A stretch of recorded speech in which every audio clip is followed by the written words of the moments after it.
to go to temples. Like, car parks would be rammed. It would just be the busiest time of the year, followed by, one of the other that we have in the year. And would there be special foods, kind of festive foods, occasion foods that you would eat, that you would look forward to, that you would particularly eat on Diwali? I wouldn't say so. I mean, everyone's a fave for various Indian sweets. I mean, myself particularly, these orange sweets that are fried, called jalebis. That's kind of my go-to. But yeah, everybody would have their own, I suppose. Right. And in your house, your own house, for example, how many people would you normally have all celebrating together?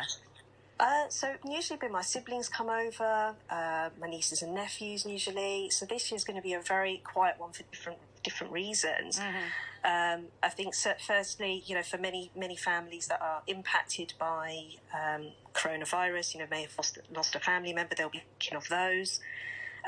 For my parents' generation, they are particularly concerned about the time in India right now, where 150 million farmers in Punjab are impacted. So, just give you an example of what this festival really represents, and I'll put it into a modern story. Yes, please. If we think back to the US election, a week ago, where you had, President Donald Trump, and then the contenders, Joe Biden and Kamala Harris. Once they had won, they were seen as the lightness. Yeah. The whole world was impacted and everybody was on the edge of their seats. And that's really what Diwali's about, how to bring lightness back into the dark times of the world. Right. My request right now for everybody, worldwide, is coming together during this Diwali, no matter what background, light a candle and just think of the positivity in terms of being strong and bringing back unity to the world. Right. Anecdotally, among the people that you know and that your parents know and friends and family, are there people saying quietly, whispering to one another, come back to mine after temple, or of course we've got to have grandma because we always do, we can't possibly leave her on her own, or uncle and auntie are expecting us, or such and such just got divorced, it's their first year, we can't leave them on their own. I mean, I don't want you to dob anyone in, I wouldn't dream of it, but when it was the Jewish festivals of Rosh Hashanah and Yom Kippur, which involves a 25-hour fast and breaking the fast, people were having to say to other people, look, we know you love your family. Look, we know that you've done this your whole life long. It's been the tradition of your entire lifetime. But this year, you must not, you cannot, please don't do it. Do not think that you must somehow circumvent or contradict the law of the land, although it's completely understood how much you want to, and it's also completely understood why you want to, but please do not. And that's what Rishi Sunak, the Chancellor, is saying.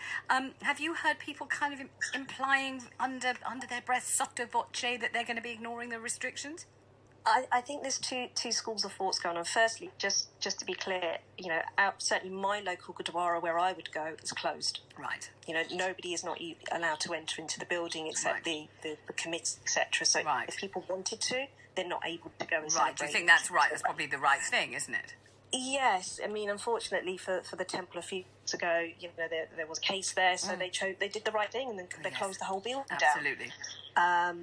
So that's the first thing. So I think people are very clear the seriousness of what's going on here. Yes. Do I think under the radar there'll be people attempting to gather together? I think at their own free will. But certainly, my friends and families, I haven't heard anything of anyone suggesting let's get a Zoom parties. Yes. So yeah. I mean, going on. It is one of these situations, as the Chancellor was saying, where you feel like it's such an exception, and you feel like your own family and your own needs, and the fact that your uncle's 92 and has just lost his wife, or the fact that there's a new baby in the family that nobody has yet seen, and you're worried that grandma may never see the baby, and there are so many deeply rooted in your heart, in your soul, and also if you're religious, absolutely in your faith and your DNA of.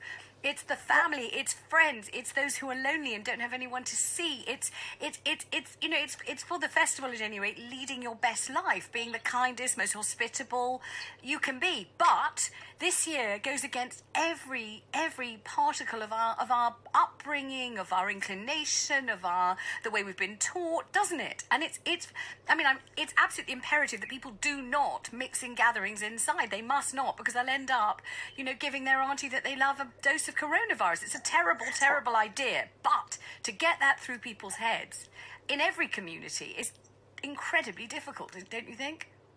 Of course, but let's not forget, Diwali is a very social festival, Yeah. And at the moment, I don't think it doesn't matter what religion, race, background, spirituality, whatever. Yeah. We're human beings at the end of the day. Exactly. And relationships are the biggest thing that are impacted this year, along with mental health.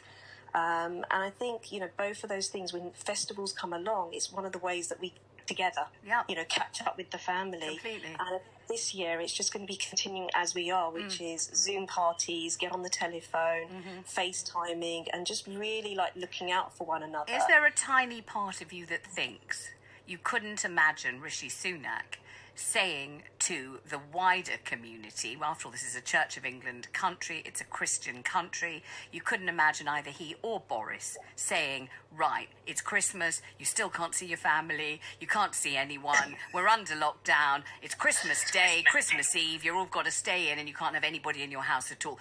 Do you think that in a way it's one expectation for the smaller communities, the Jewish community, the Hindu community, the Muslim community, who had to go through Ramadan on their own, and a totally different one for the Christian community? And you may think, well, that's okay, because they're the majority, it's a Christian country, and they're entitled to do whatever they want. But does any part of you feel a bit fed up about it? No, I honestly believe, maybe this is just me, the cynicalism in me, but I really believe that, come Christmas, we have adhered to following the guidelines up until now. Why would we jeopardise it for a fortnight over Christmas? What do you mean? You don't think they'll relax the regulations over Christmas? No, I really think this lockdown will continue on now. Oh, don't you think I'm sure they will. Don't you think that's what they're gearing up to? That's why they're saying it absolutely will end on December the 2nd. It absolutely will. And students have got to come back between the 9th and the 11th. And isn't that to prepare everyone so that everybody can have a family Christmas, which is, after all, what this country needs and wants and deserves, don't you think? Yeah, I mean, look, I think the jury's still out. I mean, when we were doing it back in March, we only thought it was going to be a month then.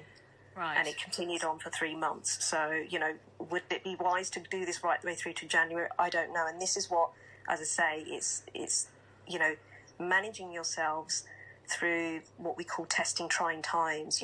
We will come through this, and this is what I really want to send as a message through Diwali of, lightness and will prevail. And you're right, if we do follow the guidelines, may it be sooner than we think. May it be sooner than we think. And no, I don't necessarily think it's double standards, because it's a holiday in every right. And I suspect, yes, there'll be some people that will feel that we've been able to celebrate some festivities for certain religions or certain faiths more than others. But I think it also comes down to worldwide national holidays. And everybody has, as we know, a shutdown roughly over the Christmas period. And I think just that we've been at home for so long, everyone will be fed up and just eager to see their families, full stop, regardless of what festivities are going on. Well, thank you very much indeed. It's been great talking to you. That's the relationship coach, Gurjit Rana, who's from the Sikh community. You're listening to BBC Radio London. Now, if you've had a chance to see the new John Lewis ad, do give us a call and tell us what you think about it.